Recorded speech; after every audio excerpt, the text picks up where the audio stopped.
Tout condamné à mort aura la tête tranchée. Hein? Oh, bravo, ça c'est inouï alors. La pitié. Tout condamné à mort aura la tête tranchée. Interrogatif et affirmatif.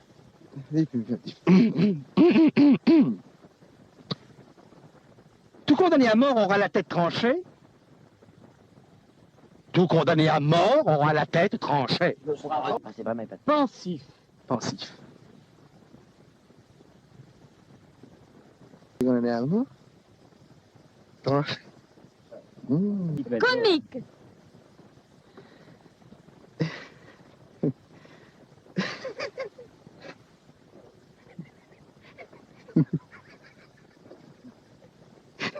Tout condamné à mort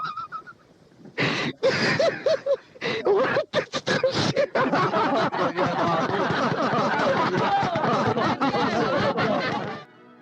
Le Spunz, Fernandel et le Spunz. Je parle bien sûr de l'original, le film de Marcel Pagnol, qui est sorti en 1938. Alors là, je me fais plaisir de vous parler pour la première fois de Marcel Pagnol. Il y a tellement de choses à dire sur Pagnol. Comme beaucoup d'écoliers, j'ai appris à lire quasiment avec les souvenirs d'enfance de Pagnol, avec la gloire de mon père. Je suis né dans la ville d'Aubagne, sous le Garlaban, couronné de chèvres, au temps des derniers chevriers. C'est magnifique, c'est l'incipit ou l'incipit, je ne sais pas comment on dit, de la gloire de mon père. Marcel Pagnol avait tous les talents. C'était un grand écrivain, un grand dramaturge, un grand cinéaste, un ingénieur aussi, parce que c'était un mathématicien, il connaissait aussi les sources, c'était un amoureux fou de la vie et il a dévoré la vie à pleines dents. Il a été, je crois, à vérifier, le premier cinéaste élu à l'Académie française. C'est vraiment un homme doué pour le bonheur et ses films en témoignent. Au cinéma, Marcel Pagnol va être un pionnier. Il commence sa carrière assez tôt puisqu'il découvre, comme il dit lui-même, il est né la même année que le cinéma, en 1895. Et lors d'un voyage à Londres, il va assister à l'une des premières séances de cinéma parlant. À ce moment-là, Marcel Pagnol est un dramaturge à succès. Ses pièces se jouent sur les boulevards. C'est le cas de Marius, qui est la première partie de la trilogie marseillaise. Mais quand il écrit Marius, il ne sait pas qu'il y aura des suites, deux suites. Il est totalement stupéfait par l'invention du cinéma parlant. Il faut se souvenir que le cinéma muet était quand même hyper puissant et on a pensé que l'apparition de l'enregistrement sonore ne durerait pas.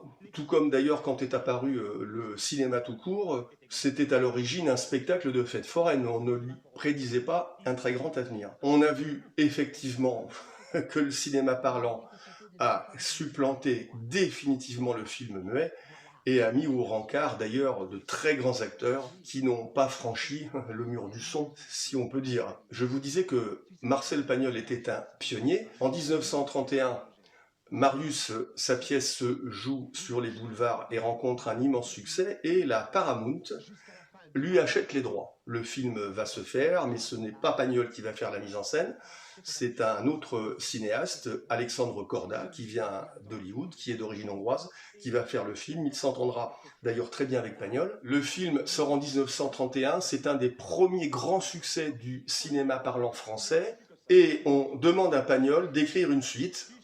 Il écrit Fanny, qui sera jouée par Orane de Mazis, qui sera sa compagne, qui n'a pas laissé un grand souvenir en tant qu'actrice. Je ne vais pas dire du mal d'une actrice défunte, mais on a eu quand même de meilleures actrices dans le cinéma français de cette époque. Et donc Fanny sort en 1932, c'est encore un succès, et il faudra attendre 4 ans, en 1936, où sortira César avec Rému. Tout le monde connaît la trilogie de Pagnol, elle a même été l'objet de remakes dont on aurait pu, à mon avis, se dispenser, parce que passer après Rému, c'est assez périlleux. Je referme la parenthèse. Donc, Marcel Pagnol est un pionnier, parce qu'il va être à la fois auteur, et très rapidement, il va créer une maison de production, il veut tout contrôler, c'est à la fois un artiste, mais c'est un homme d'affaires avisé, Marcel Pagnol. Ce sont les événements qui vont contrarier son destin de producteur, la guerre se déclare en juin 40, et ses grandes ambitions avec sa maison de production sombrent assez rapidement. Je vous disais que Pagnol était un pionnier, et il l'est à plusieurs égards. Il est l'un des tout premiers à quitter les studios et à tourner en extérieur, à une époque où justement la technique du cinéma est encore balbutiante et on a besoin d'éclairage très puissant. Les pellicules ne peuvent pas imprimer des images dont la luminosité est trop faible. Marcel Pagnol filme dehors, ça donne à ses films un véritable réalisme, parce qu'en plus Marcel Pagnol filme dans des villages de la Provence qu'il connaît très bien. Il y a une authenticité dans ses films, les décors, même si on fabrique des villages et des maisons, tout ça est quand même tourné en décor naturel. Alors que dans l'histoire du cinéma, on attribue aux Italiens, notamment à Vittorio De Sica avec Le voleur de bicyclette qui sort en 48, et c'est à lui qu'on attribue un peu cette volonté de vouloir faire un cinéma plus proche de la réalité, le néo-réalisme italien. Mais on oublie que des années avant, Marcel Pagnol a tourné dans la rue. Donc il est bon de rendre à Pagnol ce qui lui appartient. Le Spunz est une fable sur le cinéma. Ce n'est pas le film le plus connu de Pagnol, mais il a une saveur particulière. Et aussi parce que son interprète est Fernandel. Dans la carrière de Pagnol, il y a deux acteurs, deux monstres sacrés, sans qui l'œuvre de Pagnol n'est pas la même. C'est bien sûr Rému et Fernandel. Fernandel, qui vient du musical, il s'est produit à l'Alhambra, à Marseille. C'est un peu le stand-up de l'époque. Fernandel commence à tourner au cinéma avec son physique très particulier, un peu chevalin, mais il a une force comique que les autres acteurs n'ont pas. Et il va vite devenir une grande vedette, grâce notamment au film de Marcel Pagnol. Il va tourner Angèle en 1934, qui est une adaptation d'un roman de Jean Giono, et Regain, 3 ans après, qui est aussi une adaptation de Jean Giono. Marcel Pagnol est ami avec Jean Giono, c'est un admirateur de l'œuvre de Jean Giono et son œuvre littéraire se place dans le sillon du grand Jean Giono. Et donc, après Regain, qui est tourné en 1937, l'année suivante, en 1938, c'est la 3e collaboration de Fernandel avec Marcel Pagnol pour ce Spunz. Il y en aura une 4e, bien plus tard, en 1950, quand Marcel Pagnol tourne une 3e version de Topaz, qui, à mon avis, est la meilleure et qui est même supérieure à celle interprétée par le grand Louis Jouvet. Dans le Spunz, Fernandel déploie tout son art comique. Il est très jeune, mais il a déjà tous les atouts pour faire rire le public et pour devenir l'immense star qu'il deviendra ensuite en France. L'histoire est très simple, c'est un jeune garçon qui vit chez son oncle, qui est épicier, mais lui, il rêve de devenir une vedette, il veut monter à Paris et tourner des films. Mais il se voit en tragédien, en acteur qui va faire pleurer les spectateurs. Et il se trouve que, pas très loin de chez lui, un film est en train de se tourner, et il va voir l'équipe de tournage. Et cette équipe de tournage va lui demander de faire un bout d'essai. En fait, ils le font marcher, ils le baptisent le Spunz, c'est-à-dire en gros l'idiot du village. Et nous avons cette fameuse scène où Fernandel, pour ce bout d'essai, déclame de plusieurs façons différentes un article du Code pénal, tout condamné, or à la tête tranchée. C'est un des grands moments du cinéma français. En dehors de Fernandel, il n'y a pas d'acteur qui ait une palette comique aussi grande et qui peut faire passer toutes les émotions assez rapidement.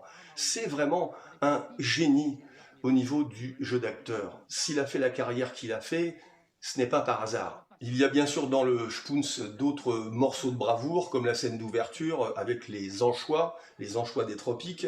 C'est savoureux. Ce film a été tourné il y a plus de 80 ans. Il est sorti en 1938. Nous sommes en 2024. Imaginez-vous que ce film a 86 ans, ce n'est quand même pas rien, et il a gardé une puissance comique intacte.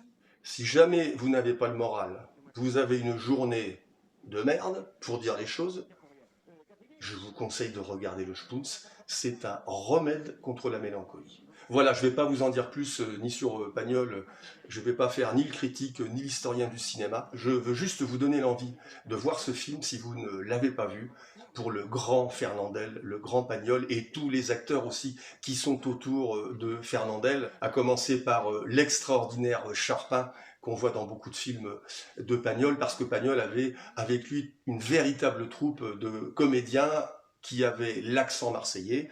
Je ne vais pas vous le faire, je ne sais pas le faire, mais c'est vraiment un bonheur de voir ce genre de film. Et on comprend pourquoi ces films ont marché, parce qu'on sent que les acteurs qui ont tourné ces films étaient heureux de les tourner. Voilà, je vous laisse avec le Spoons, Marcel Pagnol, 1938. Je voulais savoir comment tu me recevrais. Mais c'est rien, voyons. Moustache fausse, maquillage, crêpé poil par poil. Voilà. Mon Dieu, qu'il est beau! Oh, c'est vrai! Et pourtant, ça te ressemble. Hein? Merci, l'oncle. Mais alors dis, dans ce film-là, tu fais pleurer? Non. Ben alors tu fais le traître. Non. Tu chantes? Mais non. Et alors, qu'est-ce que tu fais? Le couillon. Ah! Oui, je fais rire.